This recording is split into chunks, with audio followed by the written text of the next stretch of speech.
Kalau misalnya Coach Sintayong ada pilihan ke negara lain, saya nggak bisa larang. Tapi kesepakatan bersama saya sebagai profesional, ya kontraknya sampai Juni.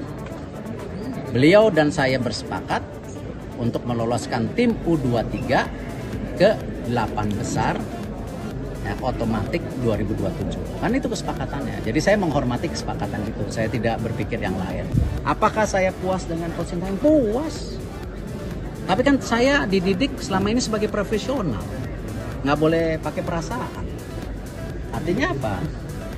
Walaupun saya sayang sama Coach Sintayong, ya saya harus punya target gitu. Sama ketika masyarakat sepak bola menargetkan saya. Sama. Saya ingin membahas tentang berita yang lagi viral, yakni tentang Sintayong yang mendapatkan tawaran untuk melatih timnas negara lain yang dari berita yang berkembang bukan timnas dari kawasan ASEAN. Kalau bagi saya teman-teman, ini bukan berita yang mengejutkan. Saya sudah feeling bahwa kemungkinan akan ada tawaran dari negara lainnya untuk Sintayong.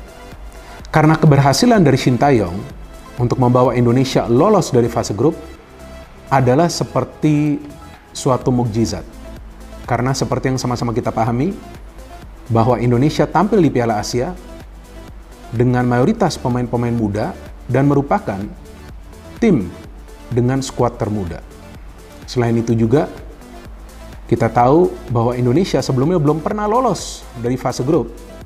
Dan selain itu juga, Indonesia sebetulnya berada di grup neraka. Karena di grup tersebut ada Irak dan Jepang serta Vietnam.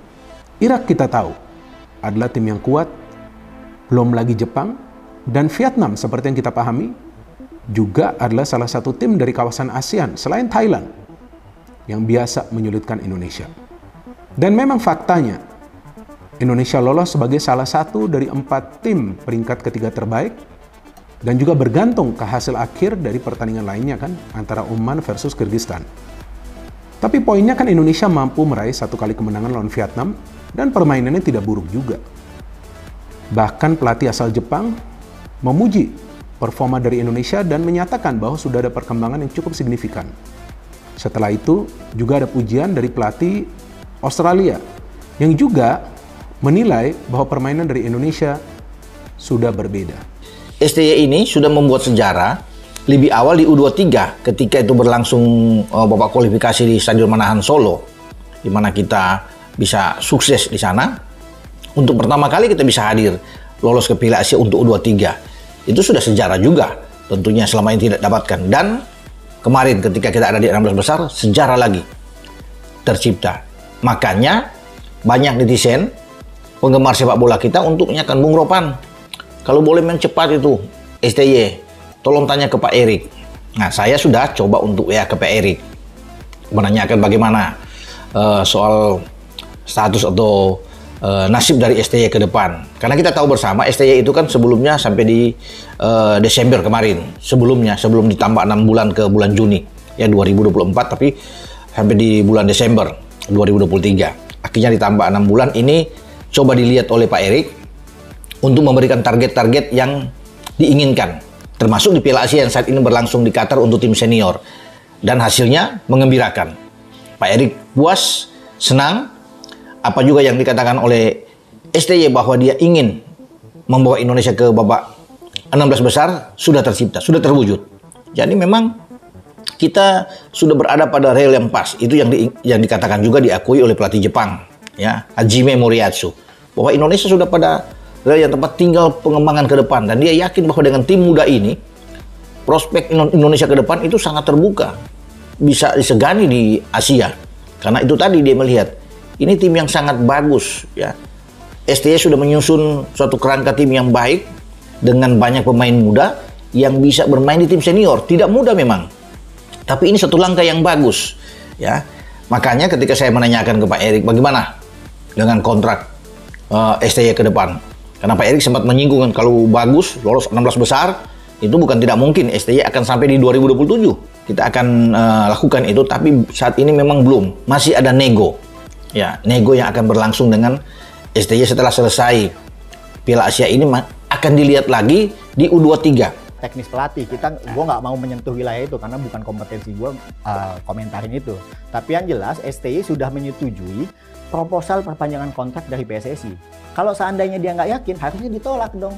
Terus kenapa dia Belgia belagak gila ditanda tangan itu kontrak 1 bulan sampai Januari ini. 6 bulan, kan 6 bulan Memang, dengan target tapi 3 memang target paling itu. aneh nih pelatih kelas dunia mau diperlakukan seperti ini oleh PSSI. Dia kan kelas dunia. Nggak ada pelatih yang mau diperpanjang 6 bulan. Dan regulasi FIFA itu 6 bulan sebelum kontrak berakhir itu sudah harus bicara kepada pelatih untuk kita mau terminate atau mau lanjut. Nah, kelihatannya ini SC juga ngarep. Jadi ini ya benar kata Budi, ada benernya. Jadi PSSI bisa bisa menggantung nasib SBY ini dengan target. Jadi gue tanya sama lu, kira-kira dipecat apa enggak nih SBY abis ini nih? Ini bukan masalah dipecat atau tidak dipecat. Ini Loh. sudah ada kesepakatan di antara kedua belah pihak, antara PSSI dengan STY. Kontrak lo gue perpanjang 6 bulan dengan target ini, lolos 16 besar. Lolos 16 besar untuk yang AFC juga, sama lolos PPD di grup 3 selanjutnya. Kan jadi yang menentukan nasibnya nasibnya STY sebetulnya itu bukan PSSI, ya STY sendiri. Oh. Dan menurut gua STY sudah menentukan nasibnya itu ketika dia kalah 1-5 lawan Irak dan 1-1 lawan Filipina.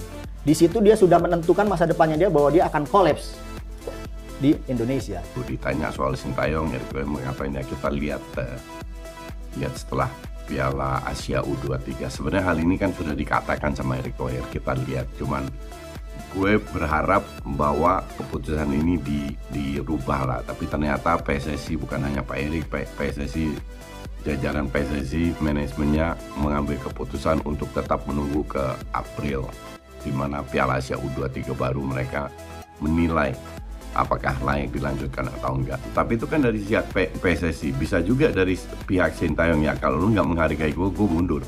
Nah itu yang gue takutin sebenarnya. Karena Sintayong ini kan juga bukan pelatih kemarin sore, dan gue nggak yakin dia benar-benar butuh duit atau tidak. Dalam arti bisa aja dia mundur, dia merasa nggak didukung, tidak diberi kredit yang yang tidak diberikan kredit oleh PSSI yang dia sudah atas kerja keras dia, seperti Safi contoh, itu bapuk aja bisa mundur, apalagi kalau nggak dihargai dan lu perform, oke? Jadi semoga hal itu tidak terjadi, dan kita lihat di bulan April seperti apa. Tapi dari tim ini banyak sekali pemain muda yang tetap bisa bermain di U23.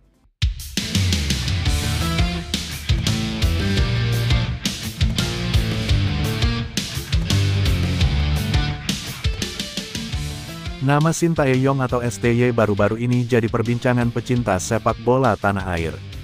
Selain karena berhasil membawa timnas Indonesia lolos fase gugur Piala Asia 2023, STY mengeluarkan pernyataan mengejutkan.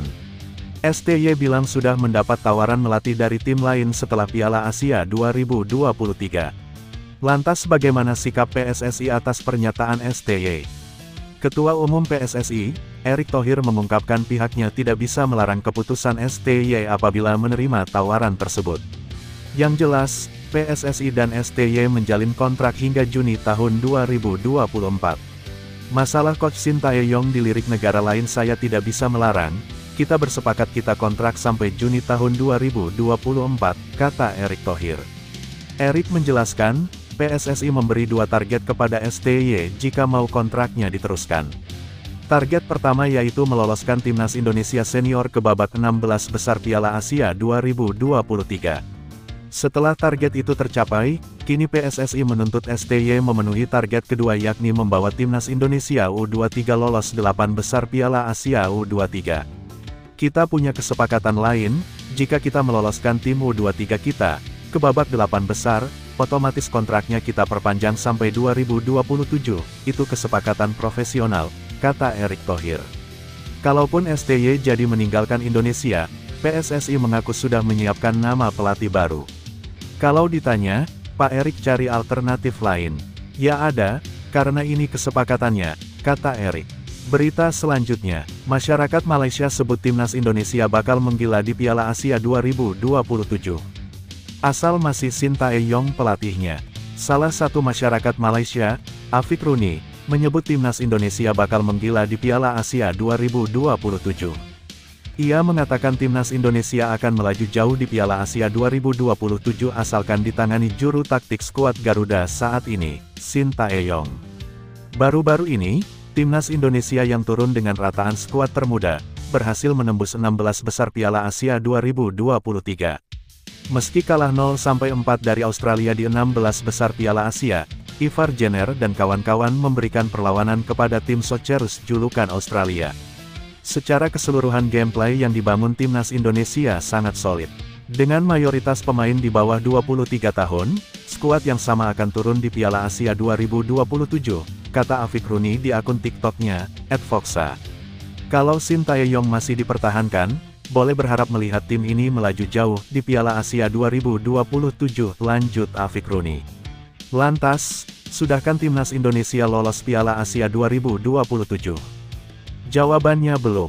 Timnas Indonesia lolos ke Piala Asia 2027 jika finish 2 besar di babak kedua kualifikasi Piala Dunia 2026 zona Asia, sekaligus babak kedua kualifikasi Piala Asia 2027.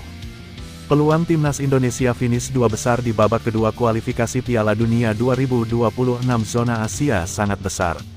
Sebab, pada Maret tahun 2023, diprediksi ada 5 pemain keturunan tambahan yang memperkuat timnas Indonesia. Mereka ialah JIZ Venezia, Nathan Chuaon, SC Heerenveen, Tom Haye, SC Heerenveen, Ragnar Oratmamon, Fortuna Sittard, dan Maarten Paes, FC Dallas. Kehadiran pemain-pemain ini membuat timnas Indonesia diprediksi menang kandang dan tandang atas Vietnam di matchday ketiga dan keempat grup F kualifikasi Piala Dunia 2026 zona Asia. Jika menang atas Vietnam, timnas Indonesia mengoleksi 7 angka. Raihan 10 angka diprediksi sudah cukup mengantarkan timnas Indonesia ke babak ketiga kualifikasi Piala Dunia 2026 zona Asia. Tambahan 3 angka bisa disabet timnas Indonesia saat bersua Filipina di matchday ke-6 pada medio Juni tahun 2024. Jadi, apakah prediksi Afik Runi terrealisasi di Piala Asia 2027? Menarik untuk dinantikan.